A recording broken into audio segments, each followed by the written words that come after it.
सबसे पहले ABP news के पास है बीजेपी के उम्मीदवारों की लिस्ट जो आज 12:30 बजे ऑफिशियल तौर पर भारतीय जनता पार्टी रिलीज करने वाली है। अब से कुछ ही देर में प्रेस कॉन्फ्रेंस होगी बीजेपी की, लेकिन उससे पहले आपके चैनल एबीपी न्यूज के पास सूत्रों के हवाले से ये लिस्ट पहले ही मौजूद है। आइए जो नाम फाइनल हुए हैं, जिनके सिर्फ ऐलान का इंतजार है, आपको दिखा दे। मथुरा से श्रीकांत शर्मा और इनके अलावा जो भी नाम और उनकी जो सीटें हैं वो हम आपके सामने रख रहे हैं। धीरेन्द्र सिंह जेवर से, साहिबाबाद से सुनील शर्मा, दादरी से तेजपाल और अतुल गर्ग गाजियाबाद से बीजेपी के उम्मीदवार हो सकते हैं। योगेश धामा बागपत से, सुरेश राणा थाना भवन से। इस वक्त ये बड़ी खबर सिर्फ एबीपी न्यूज पर सूत्रों के हवाले से हमारे पास बीजेपी के उम्मीदवारों की लिस्ट मौजूद है, जो अब से कुछ ही देर में आधिकारिक तौर पर भारतीय जनता पार्टी इसका ऐलान करने वाली है। मेरे सहयोगी विकास भदौरिया इस वक्त हमारे साथ फोन लाइन पर जुड़ रहे हैं। और विकास, सबसे पहले एबीपी न्यूज पर हमारे पास इन उम्मीदवारों की लिस्ट है जो आधिकारिक तौर पर जल्द ही बीजेपी रिलीज करेगी। क्या कुछ कहेंगे इस लिस्ट के बारे में, क्या जानकारी है? देखिए, इसमें प्रमुख नाम है जो पहले और दूसरे फेज के जो उम्मीदवार संभावित हो सकते हैं। और इसमें सरदाना से संगीत सोम, जो कि बीजेपी का बड़ा हिंदुत्ववादी चेहरा है, उनका नाम संदीप सिंह है। मंत्री हैं सरकार में, कल्याण सिंह के पोते हैं और अतरौली से इनको एक बार फिर से बीजेपी चुनाव मैदान में उतारने।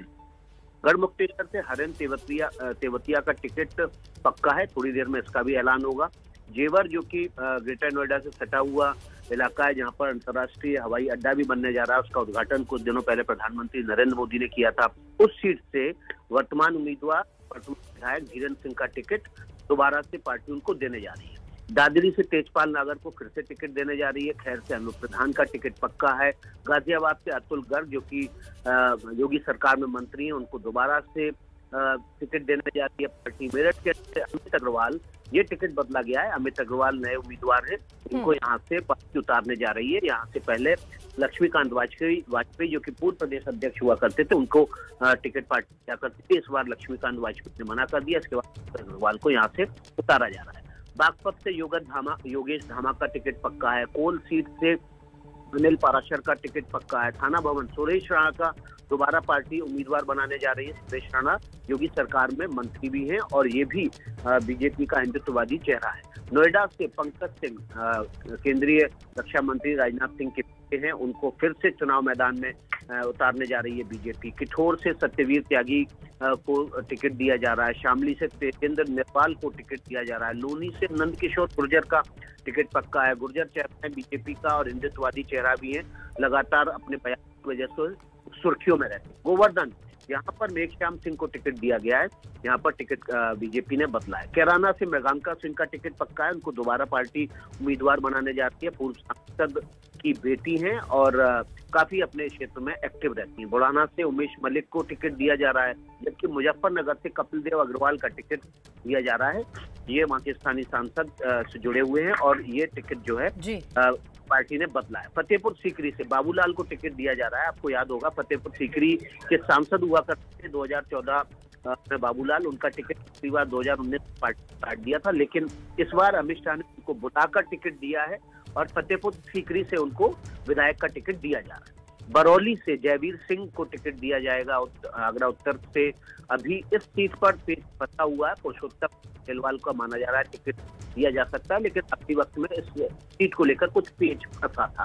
खुर्जा से सिंह को टिकट दिया है। ये वो नाम है जो हम आपके सामने बारी बारी से रख रहे हैं और हम अब से कुछ देर में औपचारिक रूप से पार्टी की तरफ से बीजेपी के चुनाव प्रभारी उत्तर प्रदेश के धर्मेंद्र प्रधान अनाउंसमेंट करने वाले हैं और साथ ही साथ उनके साथ बीजेपी के राष्ट्रीय महासचिव अरुण सिंह भी हों। जी बिल्कुल ठीक है विकास, लेकिन ऐलान से पहले सिर्फ एबीपी न्यूज पर विकास भदौरिया मेरे सहयोगी बता रहे हैं उन उम्मीदवारों के नाम जिनकी घोषणा औपचारिक तौर पर जल्द ही भारतीय जनता पार्टी कर देगी। लेकिन विकास, अगर मैं आपसे चर्चा जारी रखूं, आपने कई सारे ऐसे नाम बताए जो इस लिस्ट में शामिल हो सकते हैं, जो हिंदुत्ववादी चेहरा माना जाते हैं भारतीय जनता पार्टी के। इसके अलावा अगर हम जातीय समीकरण की बात करें तो उसका कितना ख्याल रखा गया है भारतीय जनता पार्टी की लिस्ट में? ये देखिए, जातीय समीकरण का पूरा ख्याल रखा गया है इस बार भी। जितने टिकट हैं इसमें से ज्यादातर उम्मीदवारों को फिर से टिकट दिया गया है। जो उम्मीदवार बदले गए हैं उसी उम्मीदवार को फिर से टिकट दिया गया है। उम्मीदवार को टिकट फिर से दिया गया है जो पहले था या विधायक। तो जाहिर तौर पर तो जिस जातीय समीकरण के साथ बीजेपी 2017 में चुनाव मैदान में उतरी थी, उसी जातीय समीकरण के साथ इस बार फिर से उतर रही है। जाटों को प्रतिनिधित्व, ठाकुरों को, गुर्जर को, सैनिक, बनिया देख सकते हैं। इसके अलावा अगर हम बात करें तो जाटों को भी प्रतिनिधित्व दिया गया है। सैनी, लोध, दीप सिंह, कल्याण सिंह के होते हैं, लोध जाति से आते हैं, उनको टिकट दिया गया है। इसके अलावा आपको बता दूं, गुर्जर समाज के लोगों को भी टिकट दिया गया है, जाट लोगों को भी टिकट दिया गया है, सैनी समाज को भी टिकट दिया गया है। जिस समीकरण है उसको पूरी तरह से साथ बीजेपी ने कोशिश की है। और जो हाल ही में बीजेपी से बागी होकर समाजवादी पार्टी में शामिल हुए दलित तो पिछड़े समुदाय के लोगों की वजह से जो एक परसेप्शन नया बनने की कोशिश विपक्षी की जा रही है, बनाने की कोशिश की जा रही है, उसकी काट भी इन टिकट वितरण में जातीय समीकरण साधते हुए बीजेपी करती दिखाई। विकास, सबसे बड़ी चुनौती हर राजनीतिक पार्टी के लिए उत्तर प्रदेश में यही रहती है कि जातीय समीकरण जो एक बहुत बड़ा रोल निभाता है यहाँ चुनाव के दौरान, उसे ध्यान में रखते हुए अपने उम्मीदवार चुने चुनावों के लिए। साथ ही विकास, मैं आपसे ये भी रिक्वेस्ट करूंगी कि आप अगर हो सके तो बेहतर नेटवर्क में आ जाएं। थोड़ी आपकी आवाज़ कट रही है।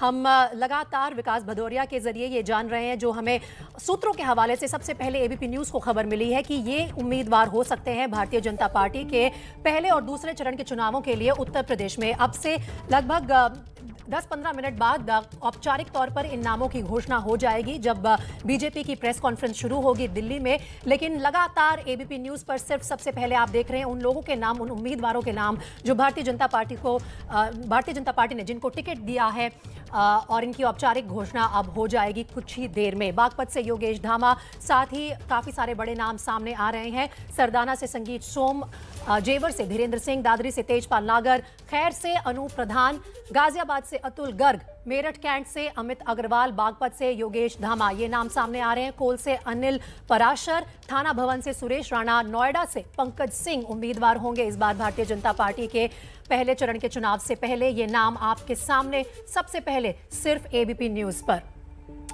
इस बड़ी खबर पर लगातार हमारी नजर बनी रहेगी और लगातार विकास भदौरिया भी हम तक अपडेट्स लाते रहेंगे।